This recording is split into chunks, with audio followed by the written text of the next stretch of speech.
Bapak-bapak, ibu-ibu, di masalah subuh, majelis ini dan dirahmati Allah Subhanahu wa taala. Marilah takziah ini adalah pada pujian syukur Allah Subhanahu wa taala, mana kita masih sehat, nikmat Islami, nikmat kesempatan dan nikmat panjang umur yang kita dapat laksanakan salat subuh secara berjamaah di masjid yang sangat indah. Salawat dan salam kita aturkan juga dari Nabi kita Muhammad sallallahu alaihi wasallam beserta keluarga, sahabat dan pengikut-pengikutnya hingga akhir zaman. Allahumma shalli ala sayyidina Muhammad wa ala ali sayyidina Muhammad. Bapak-bapak, ibu-ibu di masalah subuh yang dirahmati Allah, mana seperti biasa kita setiap ahad subuh mengadakan kajian ilmu mana akan disampaikan oleh Ustaz Haji Muhammad Ali. Kepada Ustaz kami persilakan.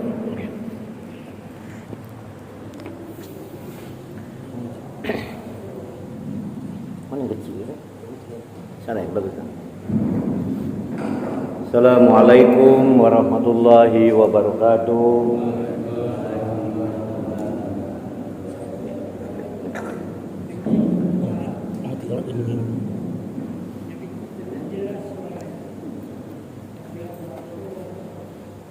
Subhanallah walhamdulillah wa la ilaha illallah wallahu akbar.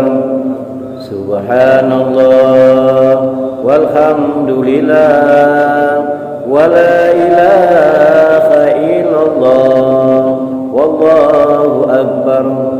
Subhanallah walhamdulillah wa la ilaha illallah wallahu akbar. Subhanallah walhamdulillah wa la ilaha illallah wallahu akbar. Alhamdulillahirabbil alamin. Salatu wassalamu ala asrofil anbiya wal mursalin wa ala alihi wa sahbihi ajma'in.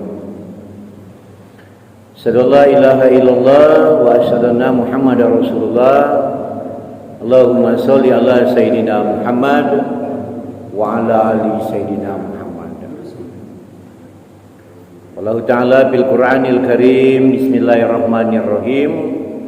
Wala takunu kalladzina nasullaha wa ansahum anfusahum ulaika humul fasiqun la yastawi ashabun nari wa ashabul jannati humul faizun.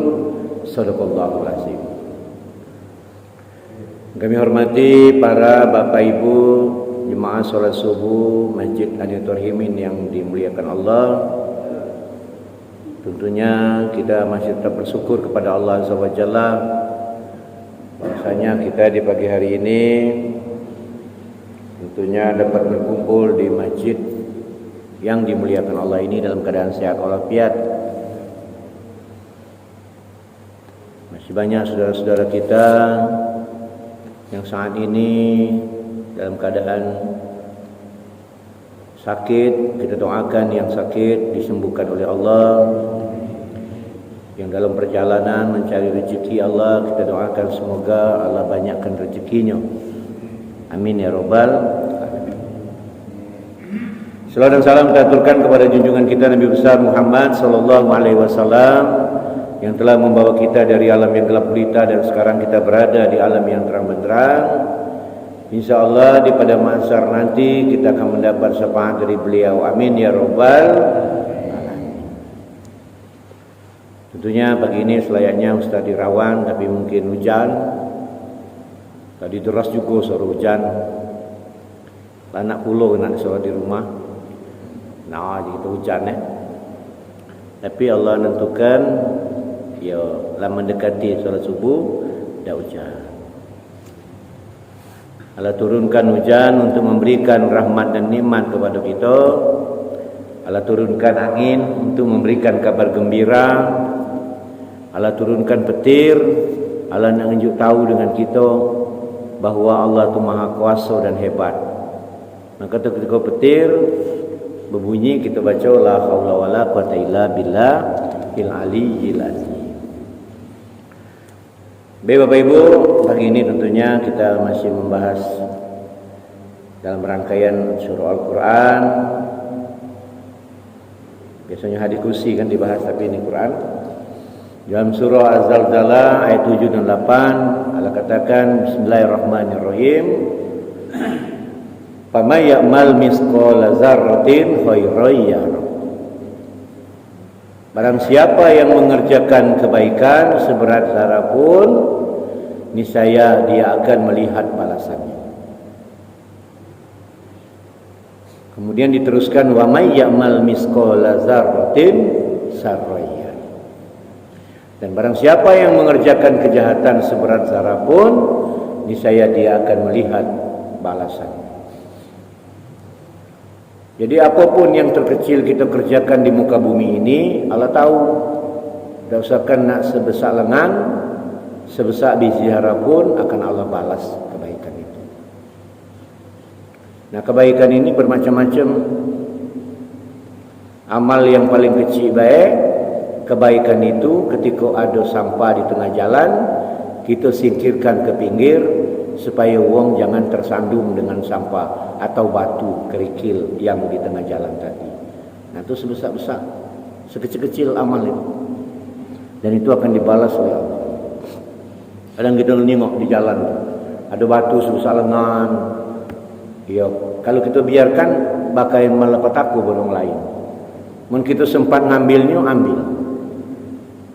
Mungkin sempat ngambil, pokoknya sempat lah malah tengah jalan. Lagi sebesar betis kadang kan di lorong kan. Kadang kita ambil. Memang nak ngambil itu agak malu sebenarnya. Memang song lain nyengoknya alang kerajinnya, alam itu puluh kan. Alang kerajin itu. Yang payah itu ngapolah cak itu. Nah, ngapa cak itu puluh. Apa ada gangguan? Kadang-kadang kita uang yang melakukan kelebihan itu akan dikatakan lain. Bahkan hatta di jalan-jalan mendepan rumah tubuh ada lubang, yang lubang tanggung itu, sebesar betis dalam puluh. Mobil lewat itu, kalau motor masalah. Kalau ada kesempatan dia. Karena kemarin ET 03 aku jengok ada lubang-lubang di jalan. Aku ngomong dengan dia, nah inilah bakal ini. Pengenjengok ada kata lagi. Petilah dianukan dengan semen. Nah, itu alhamdulillah itu. Kalau tidak tambah itu lubang tu kan. Lubang itu wong jalan tu nak ngecek berapa dalam kedalaman wong ngawi itu. Tapi rupanya sebesar-besar ini dibiar ke ada banyak kan. Nah, itulah mungkin berawal dari lubang-lubang itu. Nah, lubang ini mencelakukan kita. Kalau ada di depan rumah kita jangan dibiarkan. Sebab mungkin pemerintah nak bangunnya 5 tahun sekali atau setahun sekali. Nah, nunggu itu jelgo wong depan rumah kita go menyampak ala kesedihnya. Nah, itu kan. Jangan pula menyampak tu dijenguk dia omong pula itulah mata kau dah jenguk. Nah, mamano pula Pak kami tak tahu bagi kami mulu jalan ini. Nah, itulah lebih kurang. Itu sekecil-kecil amal yang tidak kita lakukan. Apalagi kita melakukan amal yang besar, kebaikan-kebaikan yang lain. Banyak amal-amal yang besar itu. Tambah lagi kita tu memang mengerjakan itu tidak dapat tekanan dan karena ikhlasnya karena Allah Subhanahu wa taala. Maka ayat ini sering dibaca para imam. May ya'mal misqala dzarratin khairan yarah wa may ya'mal misqala dzarratin sarran yarah. Dan barang siapa yang mengerjakan kejahatan seberat zarah pun, niscaya dia akan melihat balasannya pun. Jadi mengerjakan kebaikan itu bukan di akhirat baik, kadang sudah dijengukkan oleh Allah. Di dunia ini lu mati sudah dijengukkan oleh Allah balasannya. Maka di dalam satu Al-Quran ngomongkan, jika kamu melakukan kebaikan, jika kebaikan itu kamu lakukan dapat keberkahan dari Allah, kabarkan kepada orang lain. Kadang-kadang kan kita kan nyengok keberhasilan orang kan nanya, apalah kau ni berhasil? Ada apalah? Nah, ujung itu aku ni ngajukan keberhasilan ini karena ini yang ku amalkan hari-hari aku secara istiqomah. Wong ni macam-macam melakukan kebaikan secara istiqomah ini.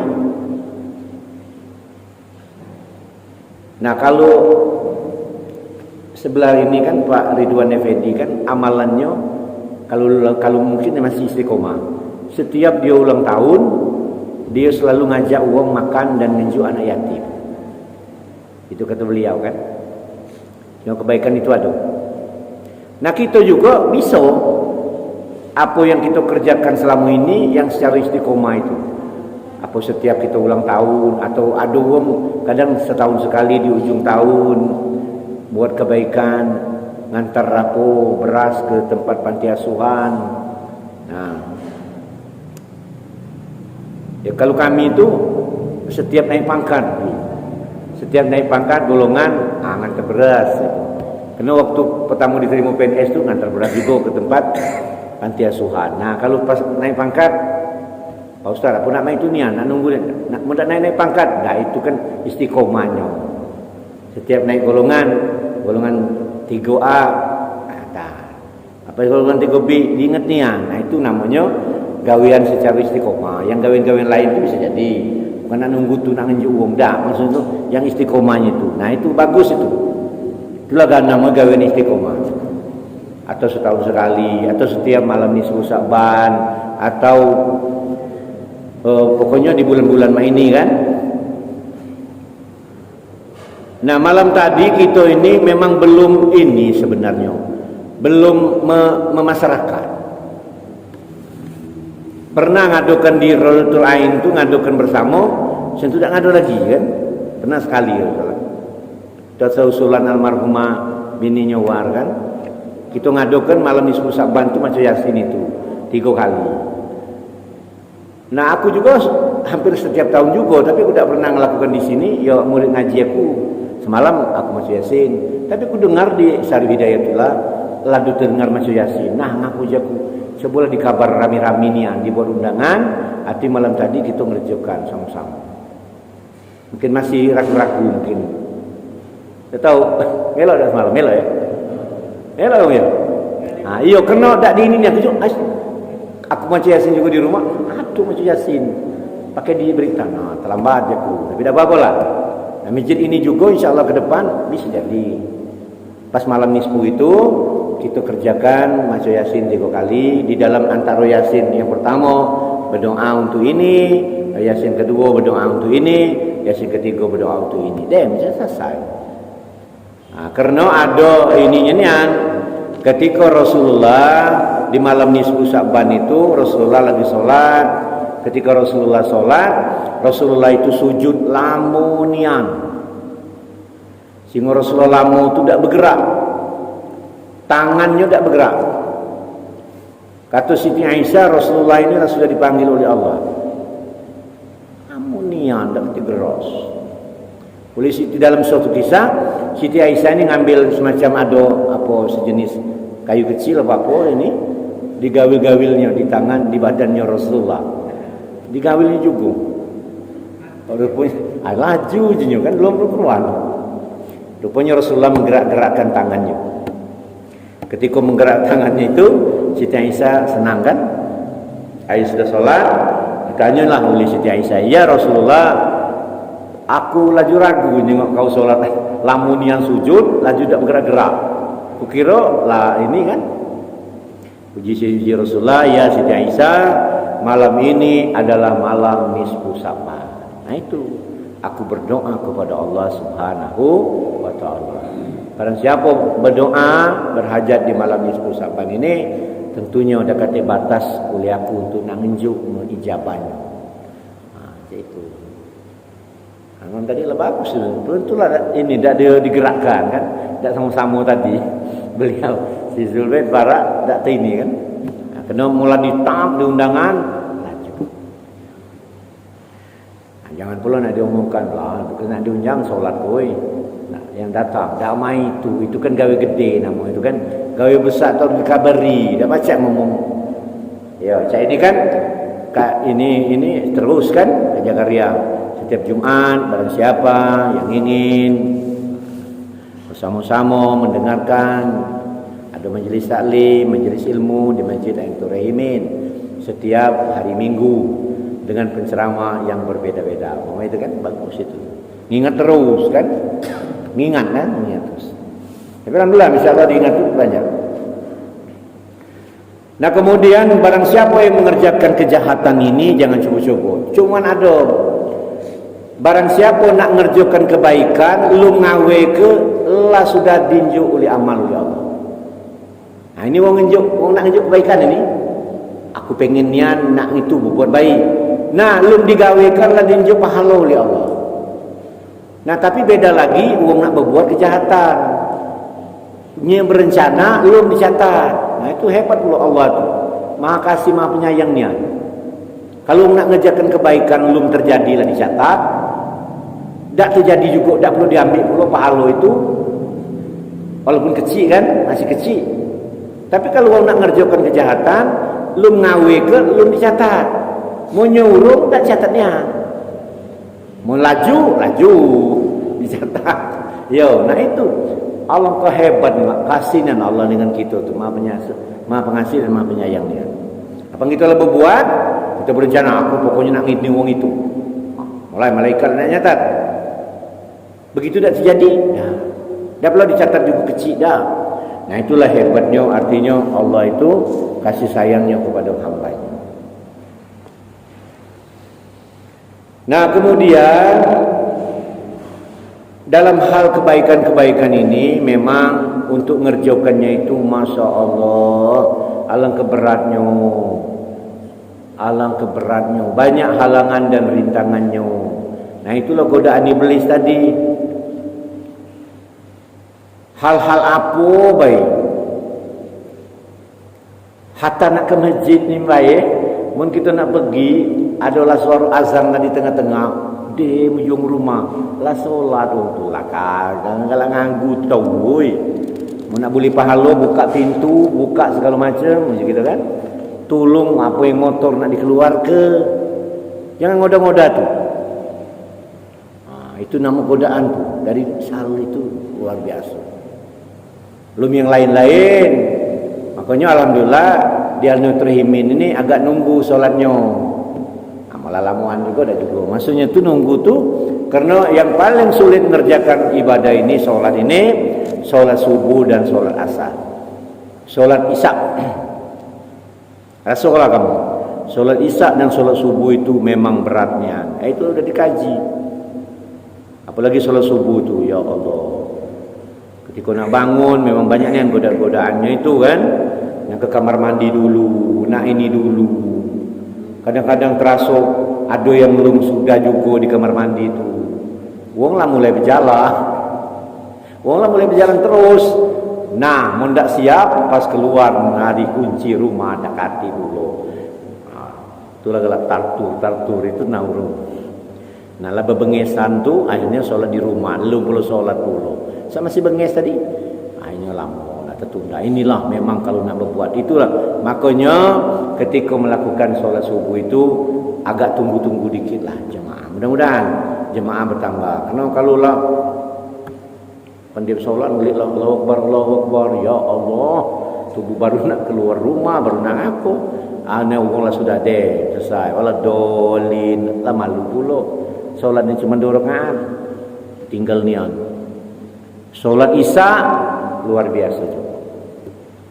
Solat Isya itu luar biasa. Kalau tak cepat kita kerjakan, itu menunda juga itu. Nak nguling dulu, nak ini banyak yang capek ni yang memang dah nyala. Iyo. Nah, akhirnya dem kaki sekalian lah. Kalau baca bangun tengah malam solat subuh, solat tahajud, ternyata solat tahajud juga lewat. Kemudian kita dengar suara azan di masjid lah subuh pula. Maka sesuai ketika Nabi turun di langit yang ke-6 bertemu dengan Nabi Musa alaihissalam, uji Nabi Musa tawarlah lagi 5 waktu tu. Malu je Nabi nawar lagi. Acaknya tak belum juga je. Ini berat juga umat kau tu je. Ternyata memang kenyataannya memang berat. Tapi barang siapa yang mengerjakan amal kebaikan ini, pertama tentunya tentang solat tadi, umpama kan ibadah solat, apalagi lah nunggu uang lah sunat nak solat ni lah nunggu di sejadah, orang ini hebat di muka bumi saat ini. Macam itu baik. Jadi barang siapa wong lana waktu solat nyela nunggu, nah itu wong hebatnya di muka bumi ini. Jadi bukan hebat dalam arti apa, urusan itu dipandang di mata Allah Subhanahu wa taala. Nah, kemudian terus dalam urusan kejahatan ini, nah hati-hati nian. Kejahatan ini di mana-mana akan mendekati kita, kejahatan ini akan mengiring kita, karena setan itu sampai hari kiamat tidak main mati-mati, beranak terus lebih banyak dari kita, godaannya terus bermacam-macam dari hal yang kecil sampai yang besar. Makanya disunahkan sampai urusan kita masuk kamar mandi pun kita disunahkan pakai peci mainnya. Jadi disunahkannya nutup kepala ini sebenarnya. Apalagi kita nak kemana kan untuk kepala. Sampai masuk kamar mandi ben urun nak buang air bergede, air besar baik, disunahkan untuk kepala. Kan kalau itu biasa laju itu laju. Karena ketika dalam kamar mandi itulah setan masuk lewat ujung. Banyak dia masuk ini Bapak Ibu. Maka nak diperhatikan anak-anak kita ni. Terutama anak-anak, mungkin kita juga melakukan itu, tambah parah lagi. Macam kuku, kan? Kuku panjang-panjang tu. Kini ke zaman model pula. Aku dah usah orang lain anak aku. Pakai tanggai di kaki pula. Ya Allah. Dia kena apa kaki tak sakit bersepatu. Tubuh memperhatikan bagiannya kok. Rupanya ngubah tangganya di kaki.